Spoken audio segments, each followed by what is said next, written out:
Bueno, última clase, hola a todos y todas. Última clase donde trabajaremos el endeudamiento externo. El endeudamiento externo es un tema que incluso tendría un análisis transversal de toda la historia de nuestro país, desde los inicios hasta la actualidad, con diferentes componentes, diferentes mecanismos por los cuales se fue endeudando nuestro país y generando nuevos ciclos o nuevos espirales de endeudamiento, donde el Estado es garante de esa práctica y donde también los privados, las empresas privadas juegan un rol fundamental en endeudarse y después transferir esos pasivos hacia el Estado. Eh, Lo que trabajaremos en esta clase tiene un corte porque es muy amplio hablar de la deuda externa en términos de 2 siglos de historia, sino que trabajaremos del año 76 al año 2001, desde el golpe cívico-militar hasta la insurrección del año 2001.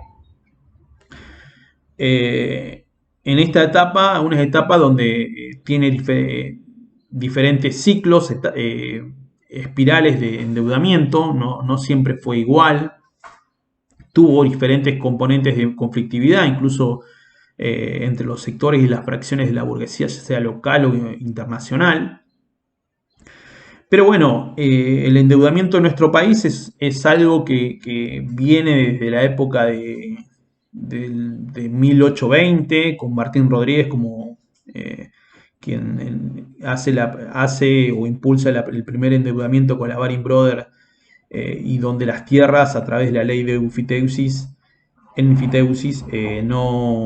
no pueden ser vendidas, donde la producción agrícola debe pagar un canon de un 4% y si se produce ganadería un 8%, producto de ese endeudamiento, donde por ejemplo, la flota naval del ejército queda desguazada o no puede impulsarse o queda a mitad en los astilleros de Inglaterra porque por ese proceso, por ese endeudamiento que no puede ser saldado y que también tiene un correlato con la invasión en 1833 de las Islas Malvinas por parte de los ingleses, donde no hay forma de poder dar batalla a esa invasión.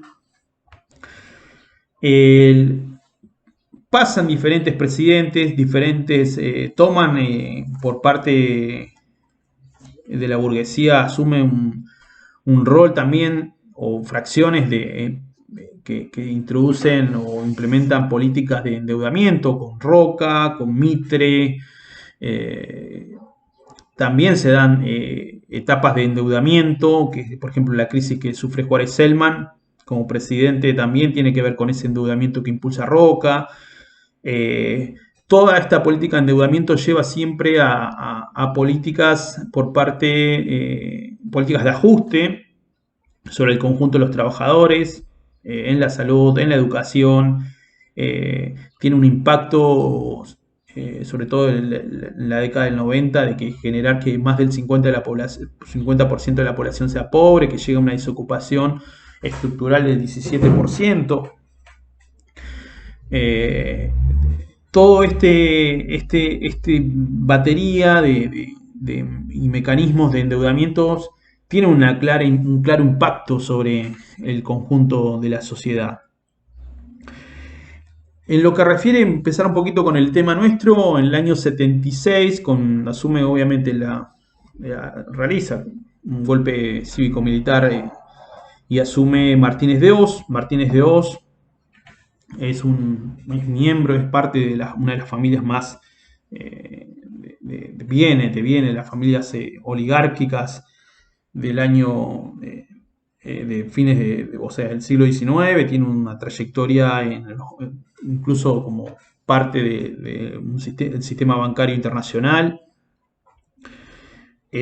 Cuando implementa una política que genera ciertos cambios institucionales el Banco Central, una política que tiende a flexibilizar ciertos mecanismos que antes hacían que el capital financiero no pueda establecer ciertos mecanismos de especulación. Esa liberalización que hace Martínez de Hoz y de cambios estructurales que continúan hasta el día de hoy, lleva a dar paso a un gran endeudamiento donde, por ejemplo, cuando se inicia la dictadura cívico-militar, rondaba los 9.700 millones, y cuando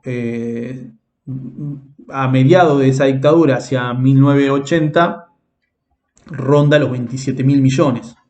Triplicó el endeudamiento externo con los acreedores externos. El mecanismo que implementó Martínez de Hoz funcionaba de la siguiente manera. Al flexibilizar los mecanismos del Banco Central, que el Banco Central ejerce como control del resto de los bancos que operan en la plaza local, hace que las empresas tengan la flexibilidad de poder adquirir deuda con los organismos multilaterales de crédito, y donde el Banco Central, el Estado, es garante de esa deuda. Las empresas no tenían dólares, sino que el dólar era acumulado en este caso tenía el control del Banco Central, y lo que hacía el Banco Central, transfería pesos a esas empresas que contraían deuda. Ese ingreso de dólares a las arcas del Estado le permitía sostener un tipo de cambio, a la vez que generaba mecanismos como los seguros de cambio, o ahora se le dice swaps, en los cuales cualquier proceso de devaluación o de alguna situación extrafinanciera, las empresas devolvían, ¿no? Pagaban la deuda, llamémosle las cuotas de deudas que tenían, al precio que habían adquirido esa deuda. Y la otra parte, por el mismo proceso de devaluación, se hacía cargo el Estado.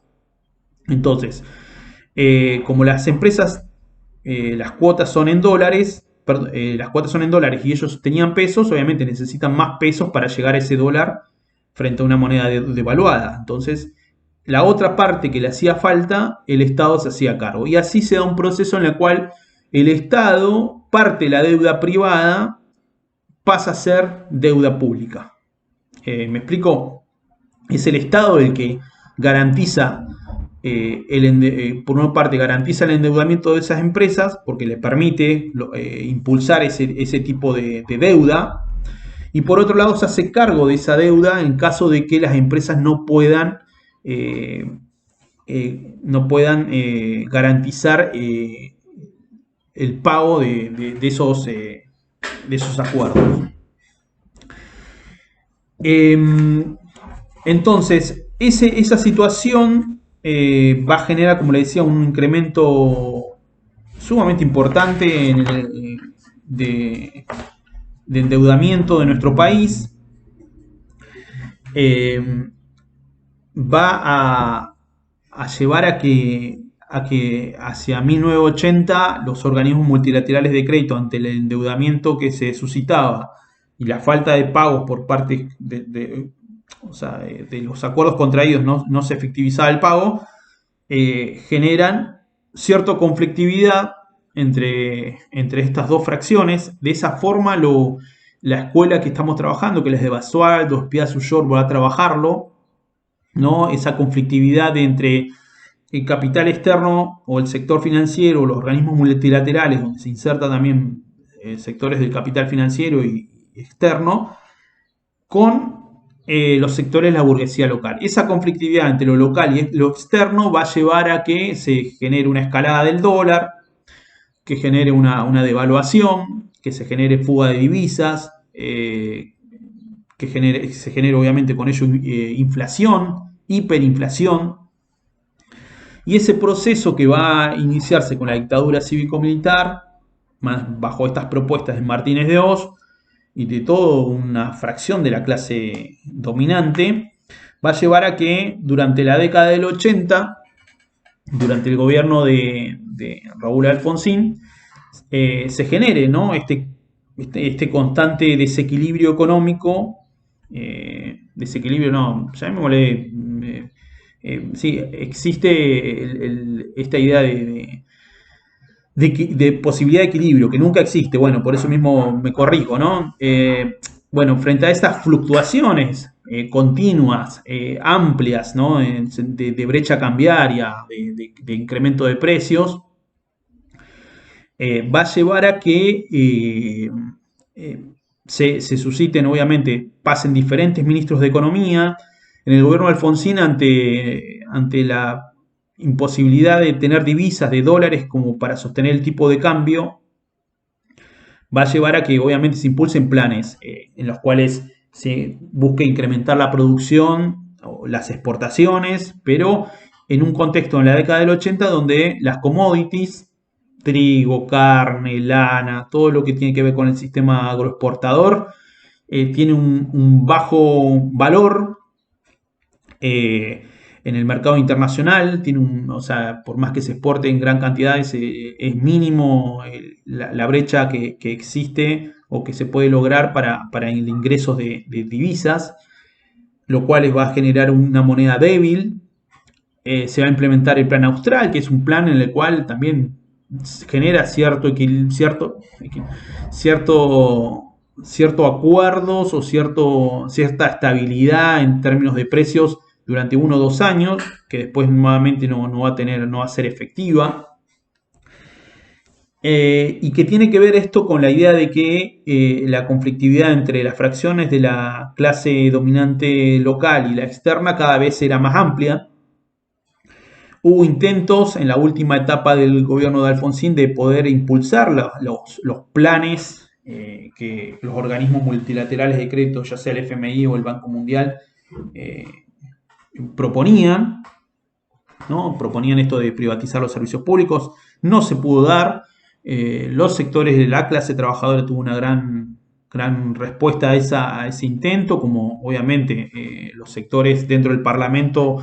El Partido Justicialista jugó en contra de esas privatizaciones, que después, obvio, se van a efectivizar durante el gobierno de Menem. Bajo el lema de revolución productiva y el salariazo, Menem va a llegar al gobierno y va a hacer todo lo opuesto a lo que decía en la campaña. Entonces, esa conflictividad que se venía dando entre estos sectores de la burguesía va a llegar a su mayor escala, a su mayor registro en 1989, 1988, 89, 90, incluso durante el gobierno de Menem, que va a generar una hiperinflación, una inflación de los precios del 300, 400%, una devaluación y fuga de divisas como nunca se había visto antes, donde los sectores internacionales impulsan esta restricción de ingreso de divisas o fuga de divisas que hace que se genere esta situación. Mientras que los sectores, esa actitud, esa acción, según los autores, es dada porque los sectores de la burguesía local poseen los resortes del Estado, poseen los resortes del poder político y hace que no se logre, no puedan avanzar sobre las recetas que ellos necesitaban para recuperar esos fondos que habían sido otorgados en la época de la dictadura y que se fueron prorrogando durante toda la década del 80. Entonces, esa situación de conflictividad interburguesa va a generar esa hiperinflación. Alberto Bonet también lo trabaja de esa forma, ¿no? De que la hiperinflación es producto de la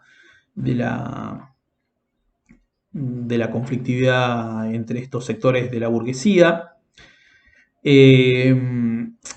Es una conflictividad que obviamente tiene consecuencias nefastas en términos de disciplinamiento al conjunto de la clase trabajadora, porque los salarios se fumaban como de un día para otro. Los testimonios incluso de los trabajadores y trabajadoras dan cuenta de eso, o sea, cobraban y compraban todo en comida porque al otro día no valía nada la plata. Hay una construcción colectiva de una memoria que habla del periodo de Alfonsín, ¿no? Pero en el periodo menemista también se da esta situación, incluso con igual, de igual vehemencia, porque los diarios dan cuenta incluso de una posible renuncia de Carlos Menem en la década en 1990, y que con el plan de convertibilidad de Domingo Cavallo, ¿no? Un peso, un dólar, hablamos de convertibilidad, no hablamos de dolarización, o sea, la economía nunca fue dolarizada, nunca el peso dejó de existir y pasó a ser el dólar, sino que hubo una convertibilidad, la idea esta del 1 a 1, ¿no? Eso es necesario aclararlo, y donde el Estado fue garante, ¿no? De esa articulación, de ese acuerdo en el año 91 a través de ciertas medidas de acuerdo entre estos sectores y fracciones de la burguesía. Es claro que para que lograr ese acuerdo era necesario la privatización de los servicios públicos, es el pasaje de los activos del Estado hacia los sectores privados. La privatización es necesario entenderla en esa clave, ¿no? Endeudamiento externo y privatizaciones van de la mano, no puede entenderse un proceso sin el otro, no puede entenderse de una manera solamente volcándose a un hecho como fue en las privatizaciones, sin entender el proceso que se viene gestando de la dictadura cívico-militar, pasando por las etapas y ciclos de endeudamiento del periodo de Alfonsín hasta la década del 90, con auges y bajas de divisas, con remesas al exterior, con fuga de capitales, con introducción de capitales, de los capitales por parte de los empresarios locales en nuestro país. Es parte de eso, es entendido, es tener que entenderlo como un plan, ¿no? Las privatizaciones forman parte de un plan económico, no es algo aislado, y que se fueron estableciendo de una manera clara.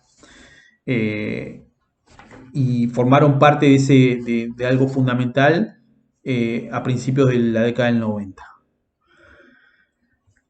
Bueno, le decía el tema del rol del Estado, ¿no? El Estado, en muchos casos, más en un contexto donde se hablaba del fin del Estado, de la no existencia, no intervención del Estado, donde las políticas neoliberales juegan un rol fundamental en plantear todo un corpus ideológico, político, todo un corpus teórico, donde la Escuela de Chicago juega un rol fundamental.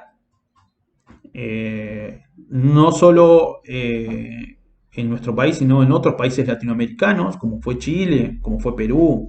Incluso esas políticas, nosotros a partir del 2001 es como que generaron, con la insurrección del 2001 genera un quiebre, ¿no? Contra esas políticas, pero en otros países la continuidad es clara, no se han revertido. Incluso es bueno analizar, ¿no? En el periodo del gobierno de Macri, que cuánto se avanzó y cuánto no, cuánto se implementó y cuánto no. Es un buen debate para trabajarlo. Bueno, sin irme demasiado, el Estado, le decía, ocupa un rol fundamental en este acuerdo. El Estado lo podemos definir como un órgano de dominación de una clase sobre otra, si lo vimos de la postura de Lenin. La postura de Poblanzas complementa un poquito más esto, no niega que es un órgano de dominación, pero también un órgano de organización de esa dominación. Eso implica que bajo la institucionalidad del Estado, Poblanza señala que se dan los acuerdos entre las fracciones de la burguesía. El Parlamento juega un rol fundamental ahí en el acuerdo de las diferentes fracciones, debido a la competencia, se da un proceso de fraccionamiento de las burguesías, ¿no? Cada burguesía, esto ahí le dejé el cuadro número 1, remítanse al cuadro número 1. Eso hay que entenderlo, sobre todo cuando pensamos, ¿no? ¿A quién beneficia esta política económica, a quién no? Y tenemos que entenderlo de esa forma, ¿no? Que la sociedad se divide, podemos dividirla de modo genérica entre capital y trabajo, los sectores de la burguesía, los sectores del trabajo, de la clase obrera, trabajadora, y dentro de esas dos fracciones, de esas dos clases existen fracciones. En la burguesía, el gráfico lo muestra, ahí se lo diagramé muy sencillo para que lo entienda. La burguesía comercial, la burguesía bancaria, la burguesía industrial, eh, la burguesía agraria, ¿no? Todos, ¿no? Los llamados terratenientes, la pequeña burguesía, ¿no? Que por su componente de intereses hacia el mercado o de circulación de su mercancía al mercado interno tiene diferente mirada sobre la burguesía que exporta y que tiene sus ingresos logra sus ingresos a través de dólares. Todas esas diferentes fracciones, la burguesía comercial importadora, que es fundamental en la década del 90, y que en cierta forma disputa o se corre contra la burguesía industrial local, o sectores de la burguesía local, de la industria local. Entonces, todo ese proceso de entender, de comprender las diferentes fracciones de la burguesía, creo que ya lo expliqué en la clase pasada cuando hablamos de la clase dominante. Todas esas fracciones de la burguesía no siempre poseen los mismos intereses, y sobre todo cuando se define una política económica. Por eso es fundamental, a veces el concepto de pulanza en términos de que el Estado permite esa organización, de que esos acuerdos entre fracciones, ¿no? Donde hay incluso sectores ganadores y perdedores, pero que se disputa de modo institucional, ¿no? Se da ese acuerdo, ¿no?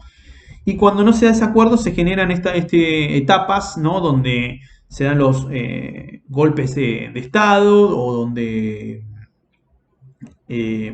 se sale por fuera de esa institucionalidad, como fue la hiperinflación, ¿no?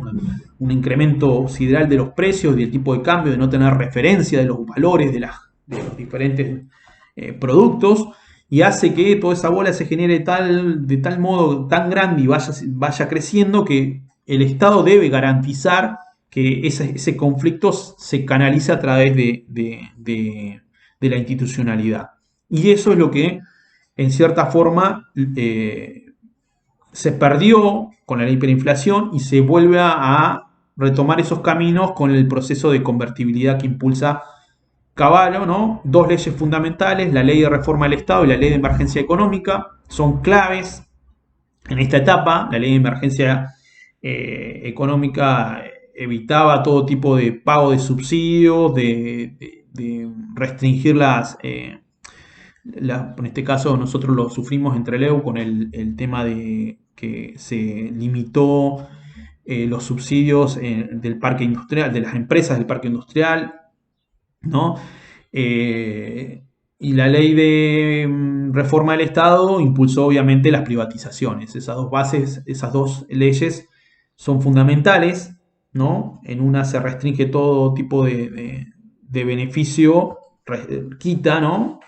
No a todos, después lo va estableciendo nuevamente, pero hay un punto cero en el cual esas dos leyes permiten, por un lado, transferencia de los activos del Estado hacia los privados, ¿no? Con la reforma del Estado, y por otro lado, con la ley de emergencia económica, todo tipo de subsidios de bienes, de transferencias que iban a un sector de la burguesía son totalmente limitados y puesta nuevamente en juego de otra forma, con otro formato, ¿no? En muchos casos se continuó, en otros casos se restringió. Entonces, el Estado ahí hay que entenderlo como ocupando un rol fundamental, ¿no? En la etapa de endeudamiento que estamos trabajando. Y ocupó, según Basualdo, 13 puntos, se estableció garante, ¿no? De 3 puntos fundamentales. La primera de ellas es proveyendo divisas, ¿no? A través del endeudamiento, permitió que los dólares o garantizó el ingreso de dólares hacia las empresas que lo solicitaban, permitió la fuga, fue garante de esa fuga durante toda la década y sobre todo en la última etapa con el blindaje y con el megacanje, permitió la fuga de esas ganancias, de esa plata que ingresaba. El Estado es el garante de eso, de esos beneficios. Permitió la estatización de esa deuda, de las deudas contraídas por parte de los privados, y garantizó, ¿no? Una tasa superior, ¿no? Superior al mercado internacional en términos de intereses, ¿no? Esas variables son fundamentales entenderlas, y es fundamental entender qué rol ocupa el Estado. El Estado jamás se retira, jamás desaparece como lo plantean los neoliberales, sino que asume otra forma, ¿no? Asume la garantía, ¿no? de intereses totalmente claros sobre ciertos sectores y fracciones de la burguesía.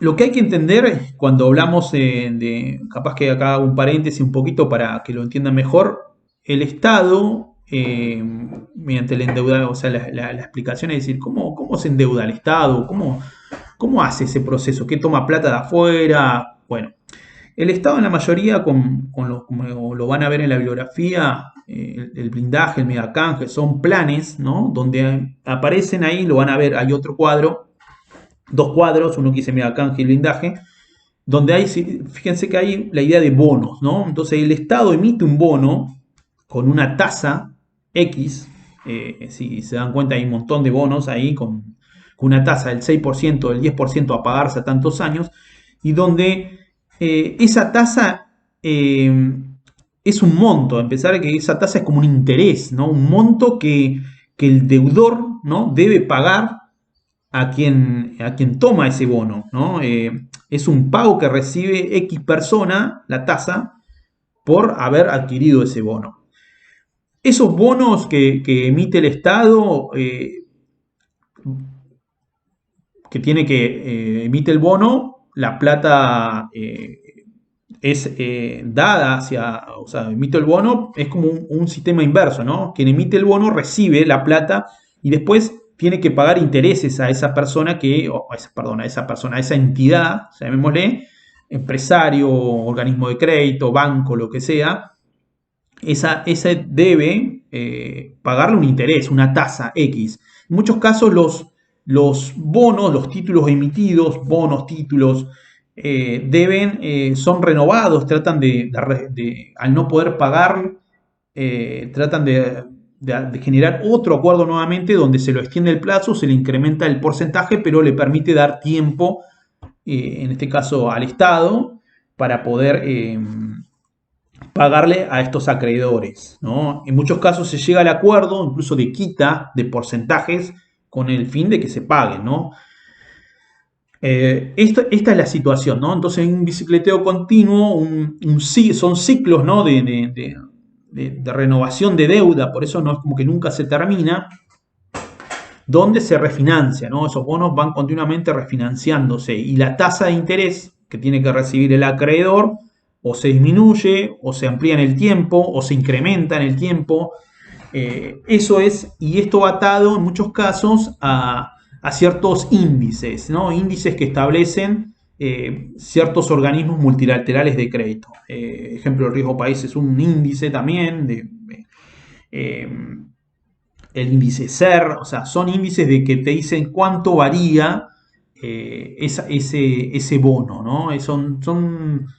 Es difícil entenderlo en términos que es un mundo en el cual nosotros no estamos insertos y pero estos sectores financieros, bancarios, industriales o de la burguesía en general manejan muy bien. Entonces, parte de esos bonos, en muchos casos son contraídos, son comprados, bonos que tienen bajo valor porque nadie los puede pagar.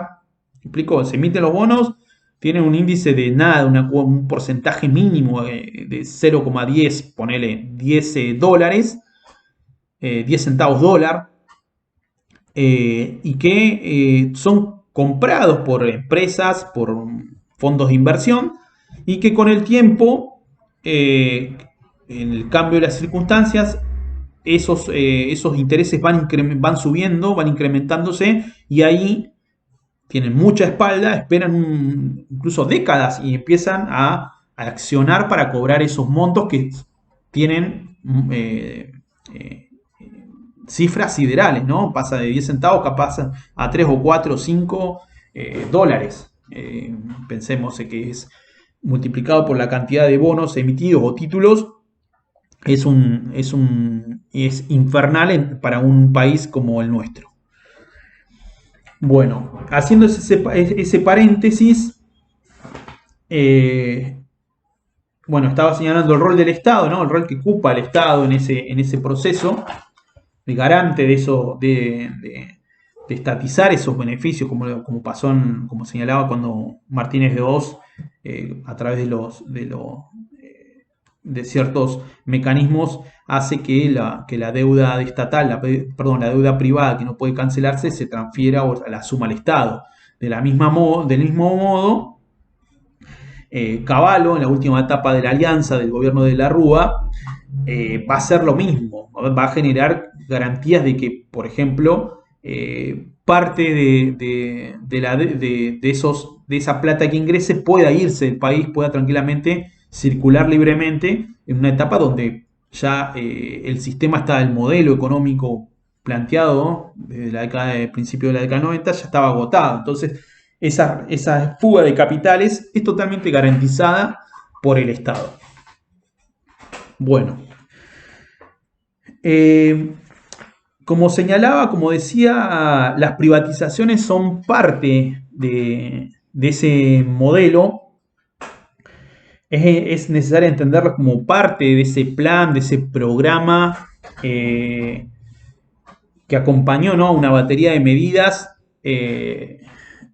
tendientes a garantizar los intereses de la clase dominante argentina como la clase dominante externa, ¿no?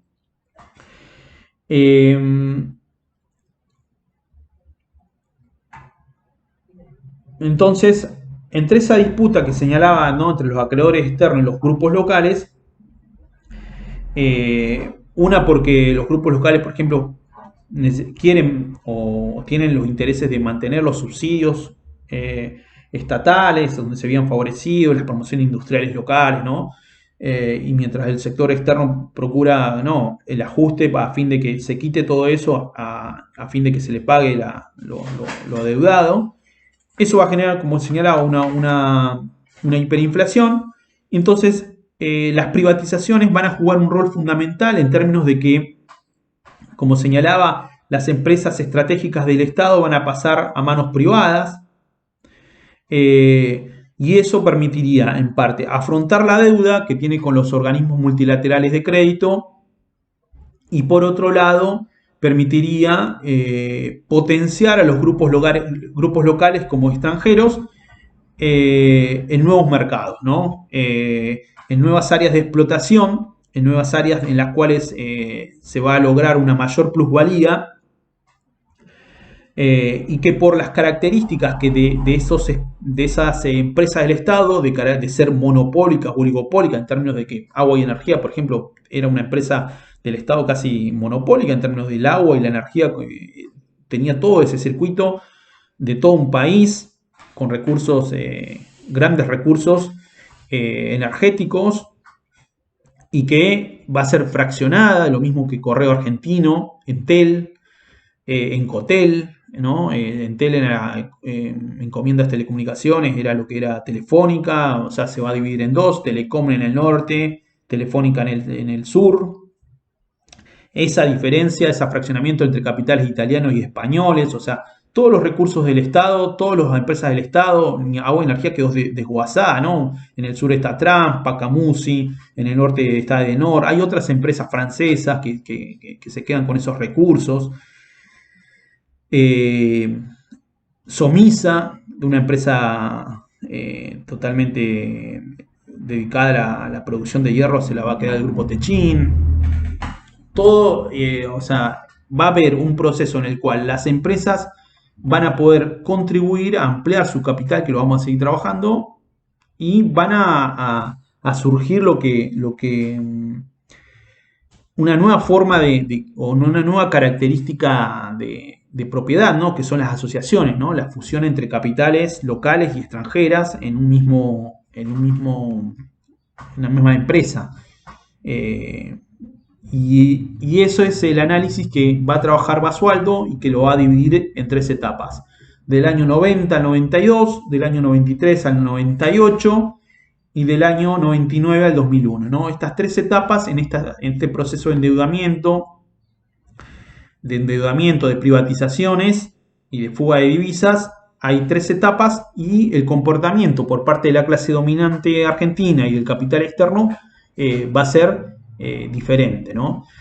Y eso se va a pronunciar a medida que vayamos avanzando en la década y que también tiene que ver con la salida de esa etapa, ¿no? Del 1 a 1, ¿no? De los dos proyectos que plantean en este caso estos autores, esta escuela. Un proyecto de salida de la convertibilidad a través de la devaluación y un proyecto, ¿no? Que tiende a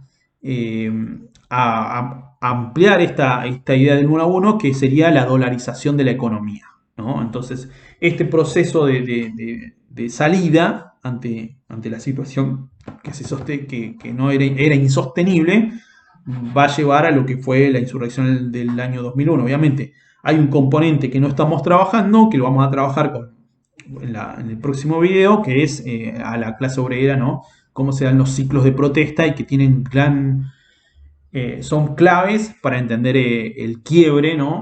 Que se da en este modelo.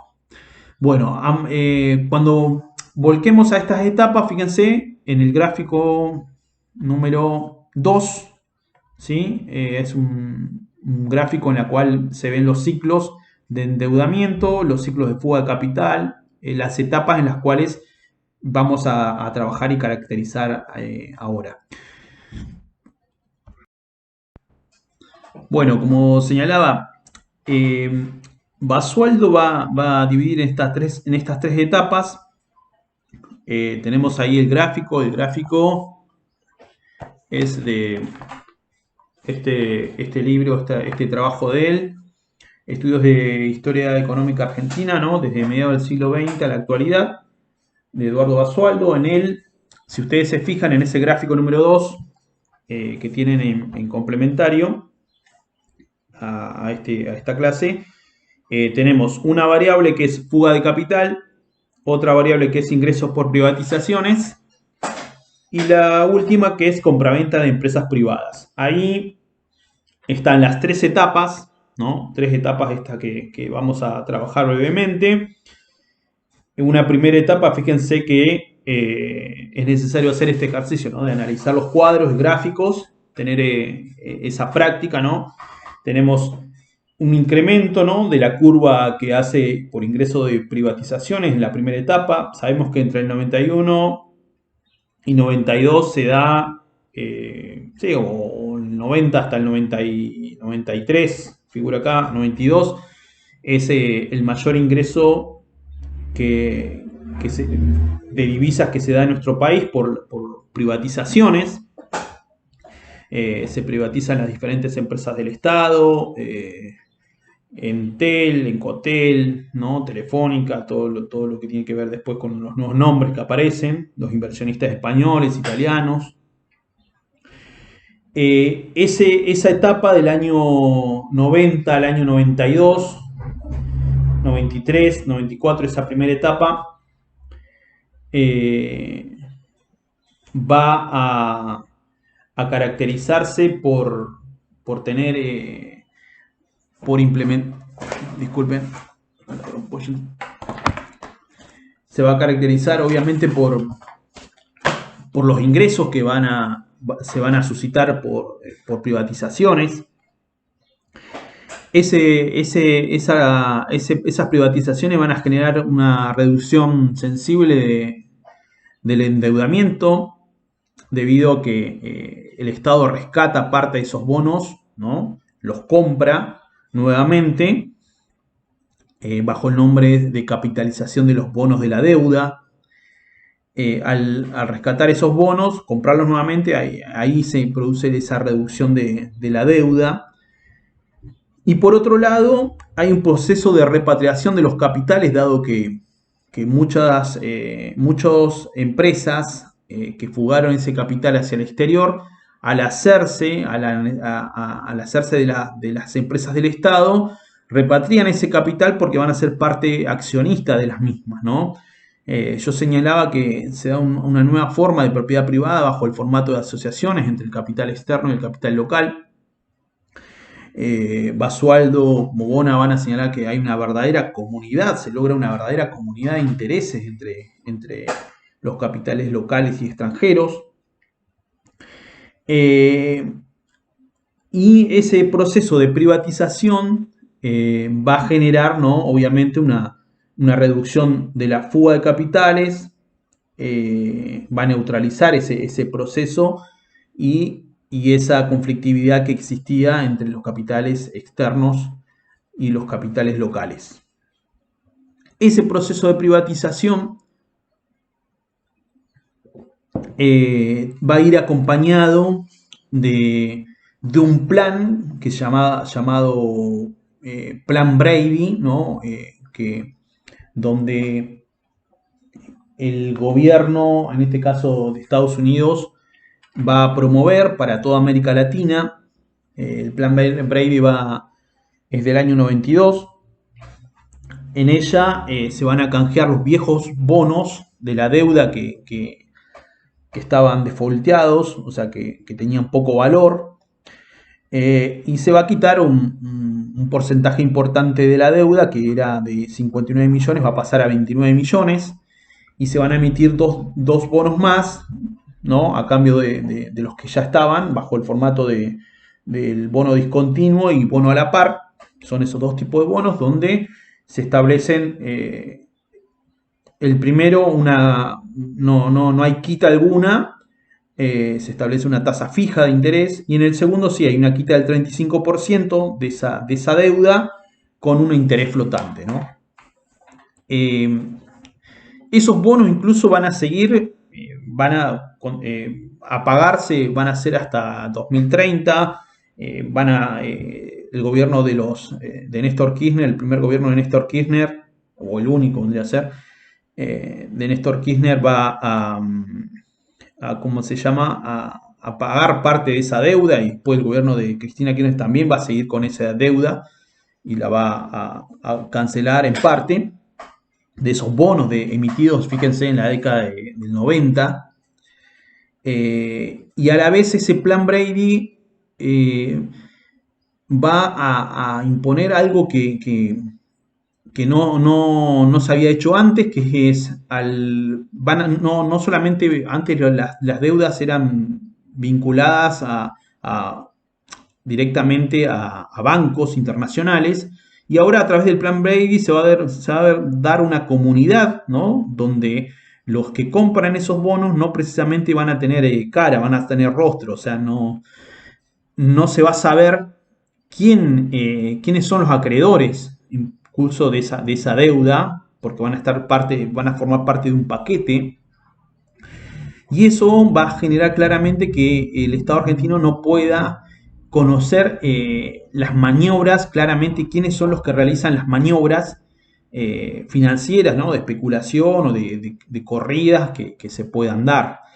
No siempre y tampoco se va a poder,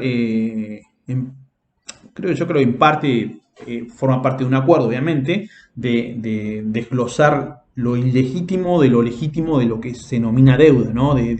La especulación de lo que se contrajo, ¿no? Como acuerdo. Eso va a ser una de las caracterizaciones que va a tener este tipo de bonos, de estos nuevos bonos, donde en el periodo de Alfonsín, él también en la primera etapa él va a tratar de desglosar la deuda llamada deuda legítima de la deuda ilegítima, y que ahora con este nuevo sistema, estas nuevas cláusulas que se imponen, estos nuevos formatos, no se va a poder establecer ese tipo de variables, ¿no? Continuando con el gráfico, ¿no? Tenemos claramente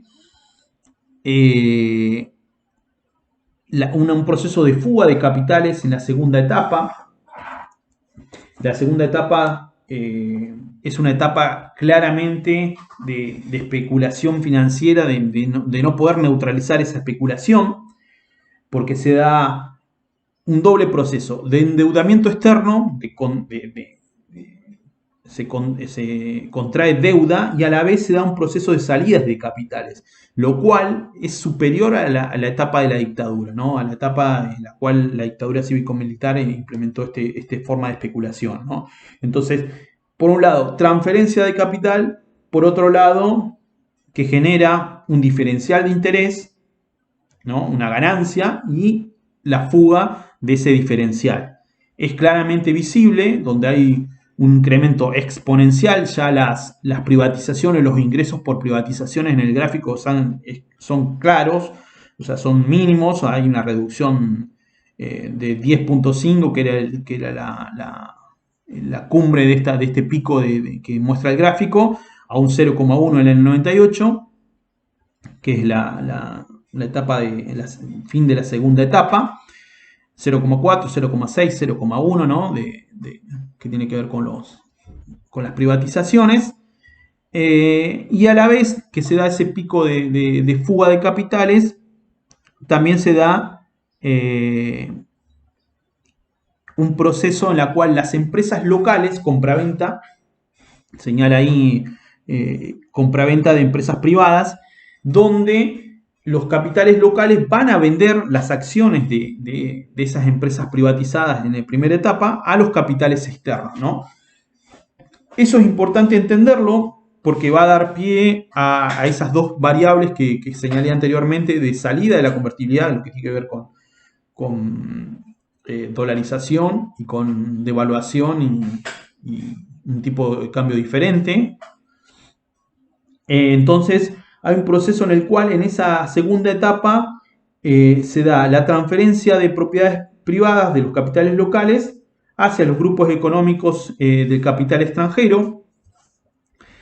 Esas fracciones locales van a acentuar la inserción en bienes exportables, no ya en bienes no transables como es la energía, como es empresas de servicio como el correo, ¿no? Sino que se van a volcar a la producción de bienes exportables que requieren obviamente escasos insumos importados y el ingreso a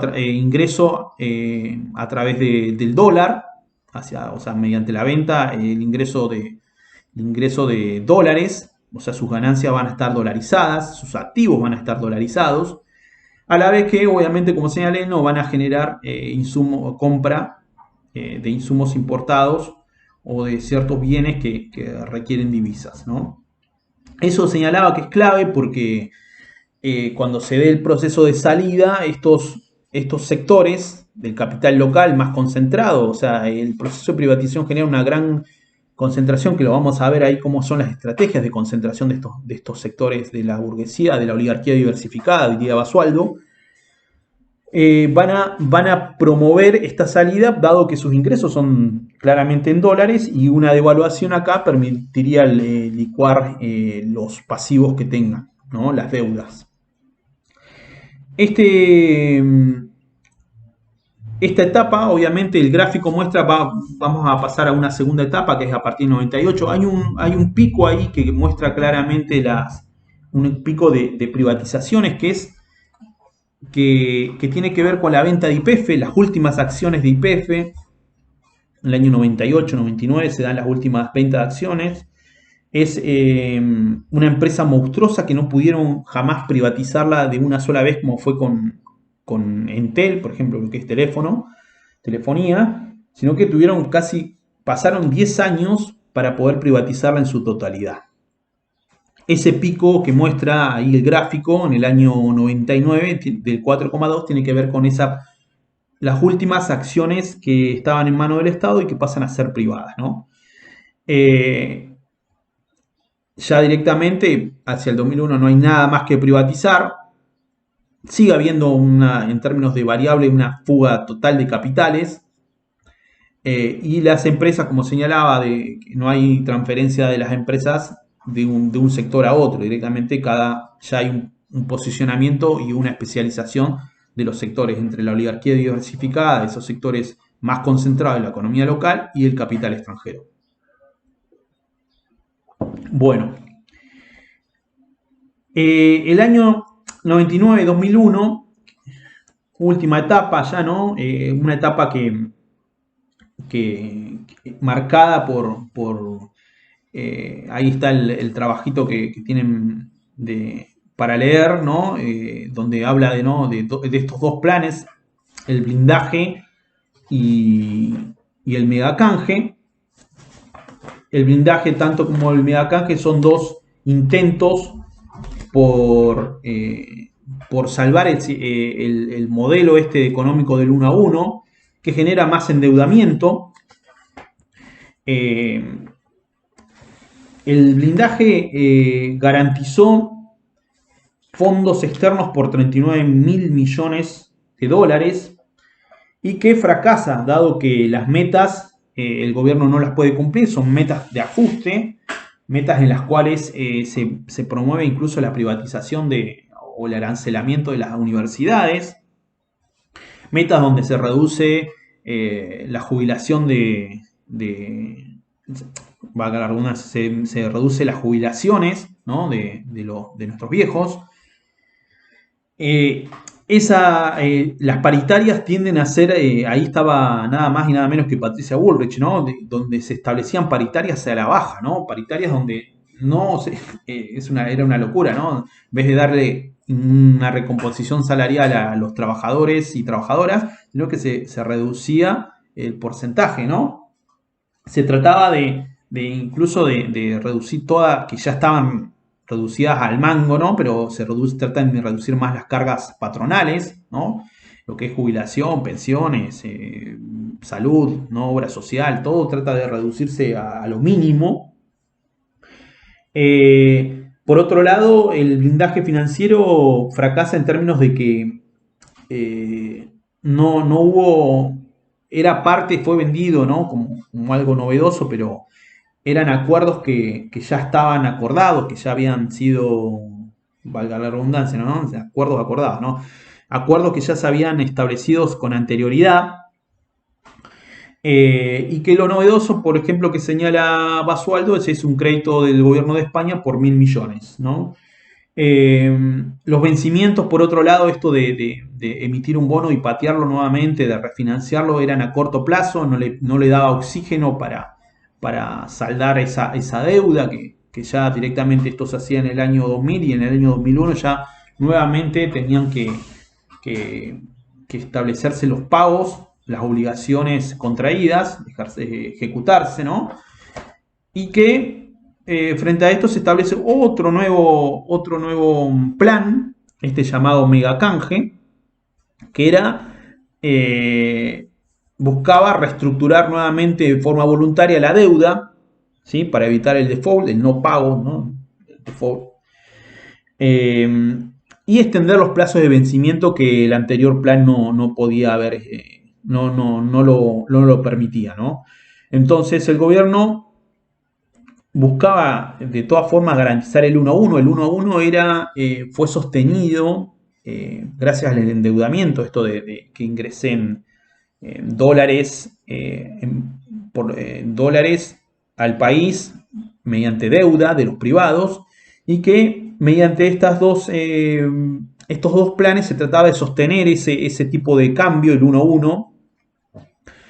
Los dólares en un contexto donde los dólares totalmente se fugaban, eran fugados, ¿no? Y lo que se daba es más endeudamiento para sostener ese tipo de cambio, ¿no? Los diferentes estos paquetes de rescate permitieron y garantizaron la fuga de capitales, porque algunas de las cláusulas que establecían estos bonos era del poder ingresar y salir libremente sin restricción alguna, ¿no?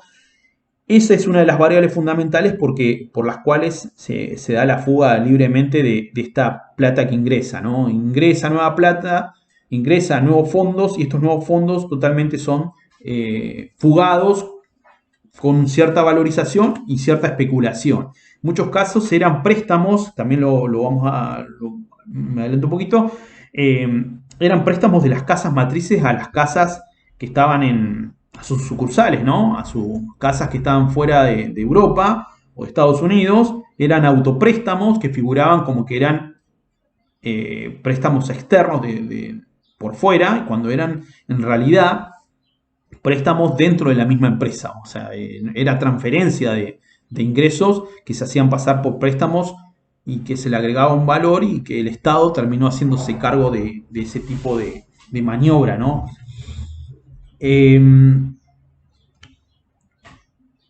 Las formas de fuga por parte que una de ellas es esa la que comentaba, ¿no? Hubieron diferentes formas de fuga de capital, ¿no? Había y de estrategias, de maniobras, ¿no? Por parte de los empresarios para fugar el capital. Una de ellas era declarar importes menores de exportación y después que el saldo restante fuera depositado en una cuenta al exterior de manera indirecta. Esa era una de las formas. La segunda tenía que ver con la sobrevaloración de las importaciones. Se sobrevaloraban los importes de los bienes que se compraban. O sea, el monto excedía las necesidades generadas en la operación comercial, que derivaban obviamente a una fuga de capitales. Compro algo que sale mucho más de lo que realmente vale y con eso, en esa transferencia de pago, se fugaba parte de los capitales. Otra es la última, la parte de lo que señalaba era el pago de honorarios por administración, así se establecía, de las casas matrices. O sea, operadores técnicos, concesiones, ¿no? Que figuraban como honorarios y que esos partes de honorarios era obviamente, no había posibilidad de controlar y se pagaba por prácticas que no existían. Por ejemplo, ahí Basualdo va a señalar que Telefónica de Argentina pagó a Telefónica de España 143 millones en el año 2000 en términos de honorarios por administración. ¿Cuál era el destino de la fuga de esos capitales? Obviamente, depósitos bancarios, adquisición de nuevos bonos, nuevos títulos y tenencia de billetes, ¿no? Todo eso, todas esas variables donde iba depositado los fondos, más o menos fue el 82% del año 99 de la fuga de capitales, ¿no? Sabemos que esta etapa de quiebre, ¿no? Generó un total proceso de concentración de las empresas que lograron en algunos casos reestructurar su sistema productivo, se da un proceso de reconversión productiva. Son empresas que lograron ampliar su horizonte y su sistema horizontal como vertical de producción, gracias a los dólares que podían conseguir por endeudamiento, ¿no? Incorporaban, compraban nuevas maquinarias, hacían una innovación productiva. Otra etapa, además, ¿no? de la especulación financiera. Además, el proceso de privatización, como parte de este plan, logró ampliar ese horizonte, ¿no? de concentración.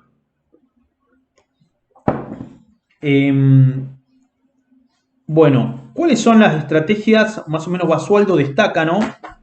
En ese proceso de pobreza del conjunto de la población, de desocupación estructural, cómo las empresas iban estableciendo diversas estrategias. Una de ellas es la de concentración, la cual consistía en la adquisición total o parcial de empresas estatales que operaban en el mismo sector de la actividad, donde estaban insertos. Por ejemplo, ahí toma Techint, quien adquiere la mayoría accionaria de la empresa estatal Somisa, o el grupo Indupa, que adquiere Petropol o Indulcor como Polisur, son petroquímicas ellas, y permite una concentración de todo un ciclo de producción, ¿no? En forma horizontal como vertical. Otra estrategia es la de integración. En esto tiene que ver con los consorcios, la inserción en consorcios o servicios públicos de manera directa o indirecta. Ahí el grupo, por ejemplo, Techin y Acindar logran adquirir las represas y todo el sistema de energía, de traslado de energía y de producción de energía que les sirve para lograr mayor rentabilidad, obviamente, a sus casas. El grupo Bungibor, por ejemplo, Aceitera General de esas, se quedan con parte de los ferrocarriles y las instalaciones portuarias para sacar su producto hacia el exterior. Loma Negra, por ejemplo, que es cemento en Loma Negra, se queda con el transporte ferroviario. Y obviamente las empresas petroleras se quedan con parte de refinerías, oleoductos, instalaciones portuarias, flota petrolera, etcétera, ¿no? Van logrando esa adquisición mayor en otras áreas que el Estado era claramente un actor fundamental de control y de restringir esa construcción tanto oligopólica como monopólica de ese sector, ¿no? Productivo. Entonces tenemos un proceso de estrategia de concentración, uno de integración y tenemos otro de conglomeración, ya directamente de grupos económicos que asumen una actitud de diversificar sus actividades, ¿no? Participan claramente en la privatización y son, por ejemplo, productores agropecuarios que se quedan, por ejemplo, con parte del transporte y de la distribución del gas, de la generación de energía, y que van a formar parte de otro conglomerado, por ejemplo, telefónico o siderúrgico, o sea, prestando servicios o formando parte de ese conglomerado, ¿no? Entonces, esa es otra de las estrategias que impulsan estas empresas. Todo ese proceso de privatización tiene como característica central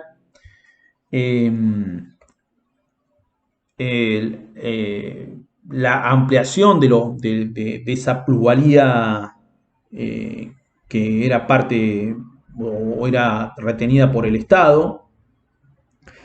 Los precios, eso es fundamental entenderlo, cómo se va dando el proceso de privatización de esas empresas, ¿no?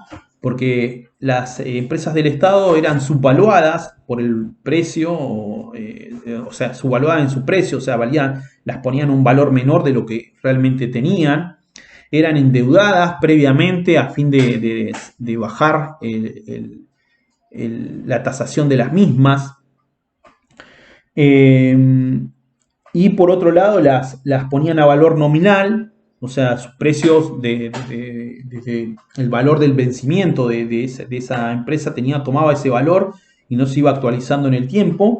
Y a eso le sumamos que las empresas que adquirieron, ¿no? A esas empresas del Estado no cumplieron y no hubo ningún tipo de control sobre lo que ellas se comprometían a realizar. Por ejemplo,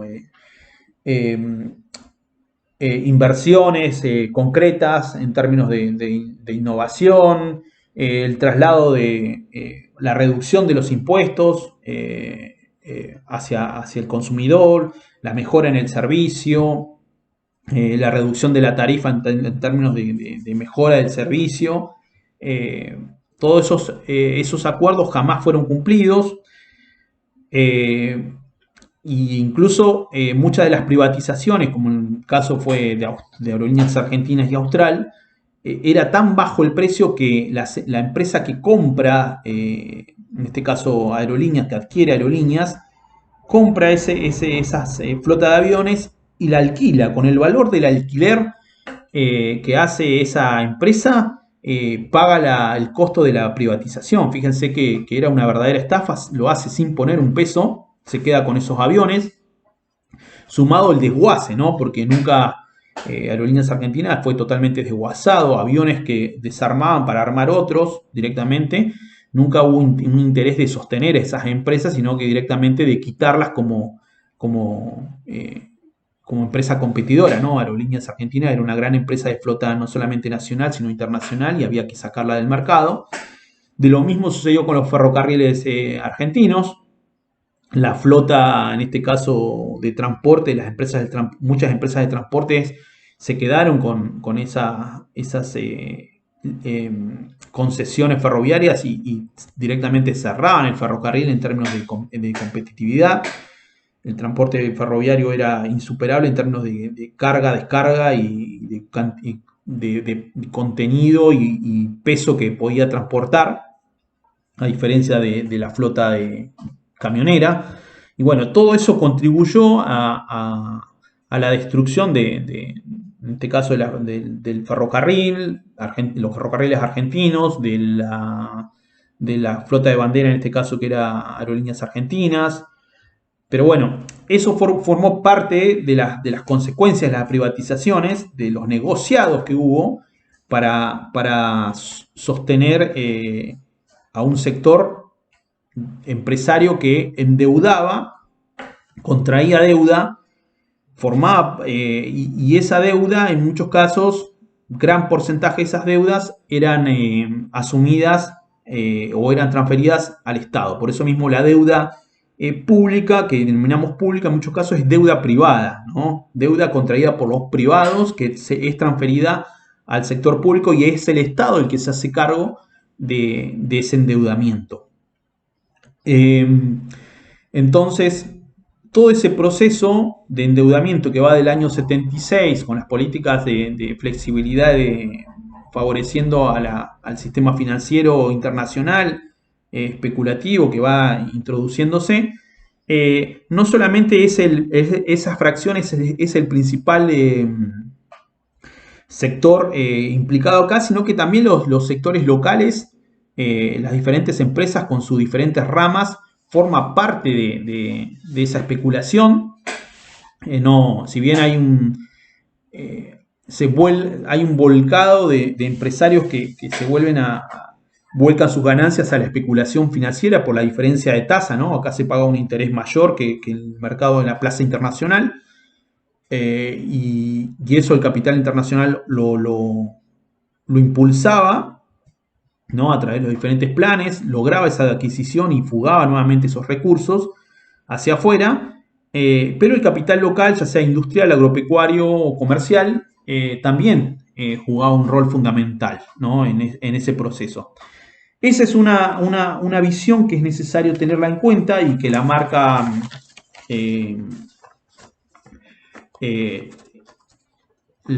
claramente otros autores que critican la escuela de Basualdo, ¿no? En este caso vamos a tomar a Griguera, Juan Griguera, que hace su tesis doctoral en base a un análisis historiográfico de este tipo de corrientes, que él señala, ¿no?, que hay una interpretación nacional industrial de esta perspectiva, ¿no?, de pensar siempre lo extranjero y lo local, ¿no?, qué problemáticas existen, y también de pensar un poco, ¿no?, cuánto realmente hubo de desindustrialización en esta etapa, ¿no?, en ese proceso de hegemonía del capital financiero.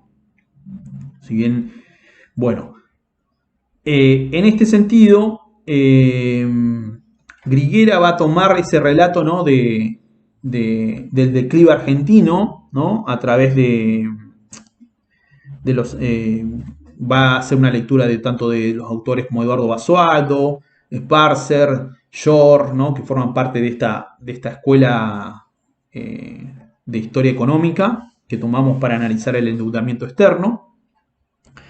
Y va a señalar, ¿no? Obviamente, que la construcción de todo ese andamiaje que ellos denominan que la van a llamar transformismo argentino, etapa de desindustrialización, tiene dos elementos fundamentales, ¿no? Parte de dos bases. Una de un modelo económico financiero que surge a partir del año 76 y la otra que es del proceso de industrialización de desindustrialización que va acompañando a ese proceso de acumulación financiera. Los autores obviamente plantean, Basualdo, que hay un proceso de abandono del modelo de sustitución de importaciones que comienza hacia 1930 y que se profundiza con la etapa peronista y el modelo desarrollista, y donde la dictadura cívico-militar va a generar el quiebre, va a generar el impulso al predominio del capital financiero, va a generar que este rol hegemónico del capital financiero avance sobre el sector industrial, y esa etapa se va a profundizar obviamente más con el menemismo.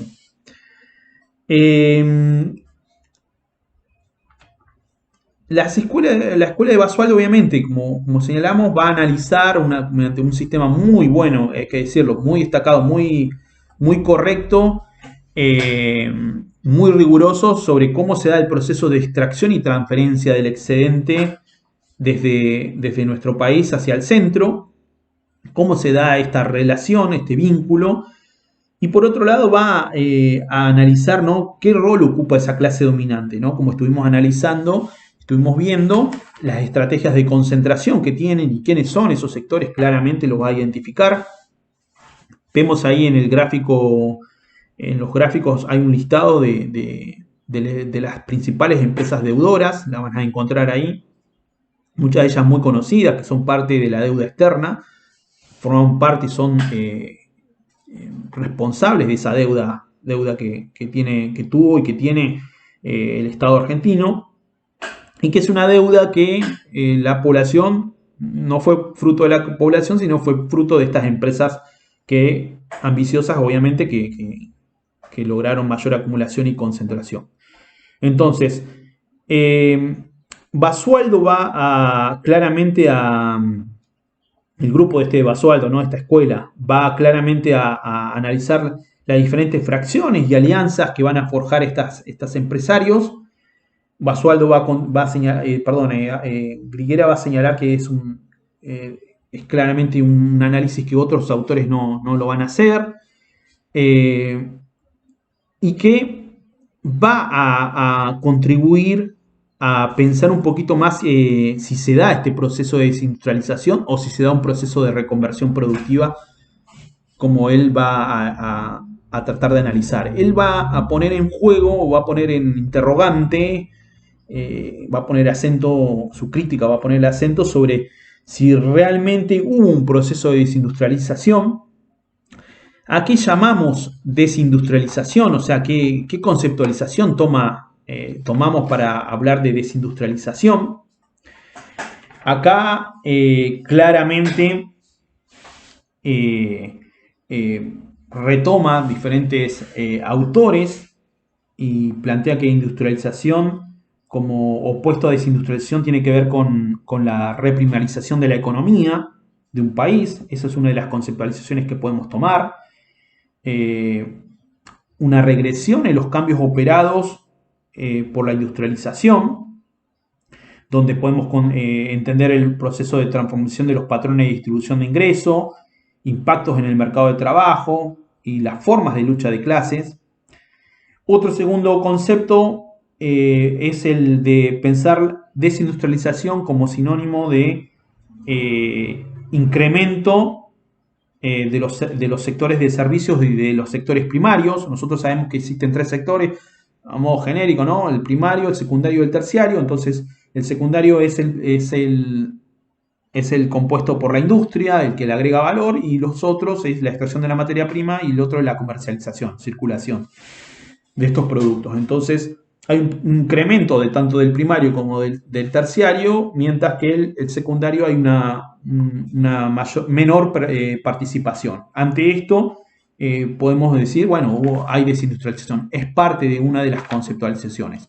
Y por último, el tercero, directamente hablamos de cierres de enclaves industriales, una desindustrialización a nivel regional, directamente a una quita, una menor